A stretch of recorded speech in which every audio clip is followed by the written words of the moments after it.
अलग अलग broking houses हैं और दोनों ही दिग्गज हैं। दोनों बहुत बढ़िया एनालिसिस करते हैं, टेक्निकल और डेरिवेटिव्स दोनों का कॉम्बो इनके साथ है। क्षितिज, बहुत बहुत शुक्रिया, थैंक यू वेरी मच समय देने के लिए। और राजेश सर, आपका भी बहुत बहुत शुक्रिया, थैंक यू वेरी मच समय देने के लिए। राजेश सर, आपसे शुरू करें, क्या बताना चाहते हो आप? हम क्या पूछे आपसे, बताइए। आप जो आज बोलेंगे ना वही पहला सवाल पूछेंगे, बताइए क्या पूछूं सर? तो डिम्पी जी, सवाल पूछने के पहले मैं आज साल का आखिरी शो है तो सभी से दर्शकों को मिलता है पूछने नव के लिए वर्ष। एंकर से कि एंकर खुद से कहे कि क्या पूछना है। तो पहले तो मैं नव वर्ष की पहले सबको अग्रिम बधाइयां दे दूं, क्योंकि आखिरी साल है। साल भर काफी अच्छा साथ रहा हमारा और हमने कोशिश करी कि जितने अच्छे हम ट्रेडिंग आइडियाज या राय दे पाए किसी स्टॉक्स पे या मार्केट पे, तो हमने अपनी कोशिश करी। और हम ये कामना करेंगे कि नया साल भी काफी अच्छा बीते और आगे आने वाले साल में अच्छी वेल्थ क्रिएट हो सभी व्यूअर्स की। तो ये कामना रहेगी। अब आप सवाल यही पूछ सकते हैं कि क्या मार्केट लग रहा है या कौन से स्टॉक्स आज के आखिरी सेशन में लेना है। तो ये एक सवाल मैं आपसे बोल सकता हूँ कि आप ये पूछ सकते हैं। चलिए सर, मैं फिर यही सवाल पूछ लेता हूँ, क्या आज लेना है जिसको नए साल में काटेंगे, और क्या आपको मार्केट लग रहा है?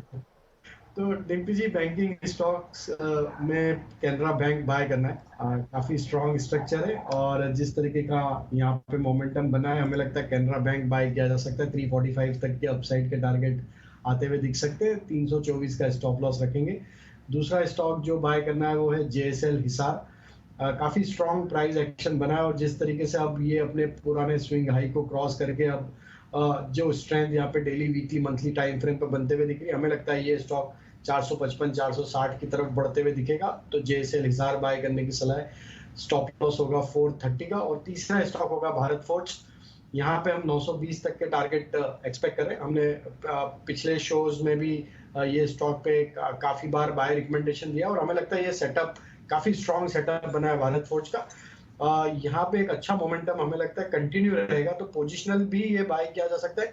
ट्रेडिंग पॉइंट ऑफ व्यू से 920 तक की अपसाइड और 868 का स्टॉप लॉस होगा। चलिए, तो बिल्कुल राजेश की तरफ से 3 शेयर्स खरीदारी की तरफ ही है और यही कहना है उनका भी कि बैंकिंग स्पेसेस हैं, फाइनेंशियल स्पेसेस हैं, जिंदाल स्टील हिसार जैसे काउंटर्स, जेएसएल हिसार और भारत फोर्ज जैसे स्टॉक्स पर नजर रखनी चाहिए। क्षितिज भी हमारे साथ एसएमसी ग्लोबल सिक्योरिटी से।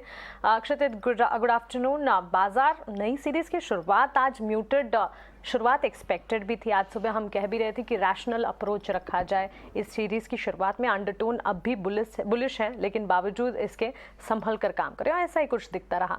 आज एक्टिविटी ज़्यादा नहीं है, वॉल्यूम्स कम है, जिसके चलते बाजार संभल नहीं पा रहे हैं। कल की क्लोजिंग जो थी उन्हीं लेवल्स के आसपास, अब तो उनसे भी नीचे जाते हुए दिख गए हैं। ऐसे में फिर कैसी स्ट्रैटेजी बनाई जाए, और स्ट्रैटेजी से ज़्यादा स्टॉक्स कौन से आपके रेडार पर, वो बताएं आप।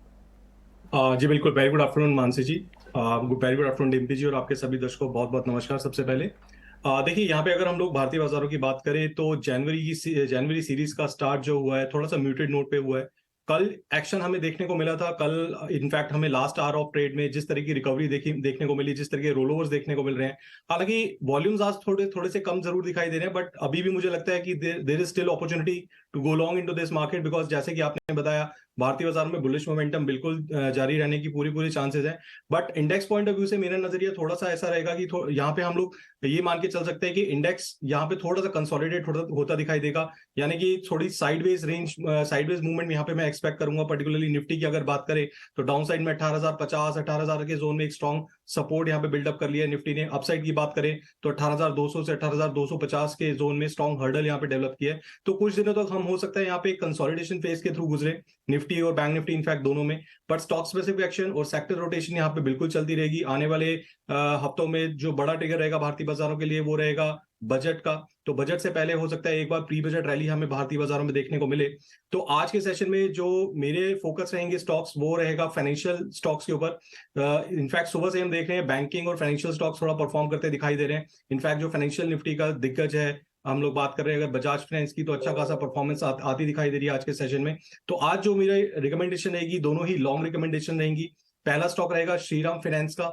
अगर स्टॉक की बात करें हम, तो स्टॉक लगभग यहाँ 4% के गेन्स, 4.5% के गेन्स ऑलरेडी दिखा चुका है। कल के सेशन में काफी वॉलेटाइल सेशन रहा स्टॉक के लिए। आज के सेशन में जिस तरीके की रिकवरी और जिस तरीके के वॉल्यूम्स देखने को मिल रहे हैं, मुझे लगता है जो मोमेंटम डाउनसाइड से स्टॉक ने कैरी किया है, आने वाले सेशंस में भी स्टॉक यहाँ पे अपना मोमेंटम कैरी रखेगा। जैसे कि मैंने बताया, स्टॉक ऑलरेडी ट्रेड करा है 1375 के आसपास। ट्रेडिंग स्टॉप लॉस मेंटेन करने की जरूरत है 1325 के नीचे।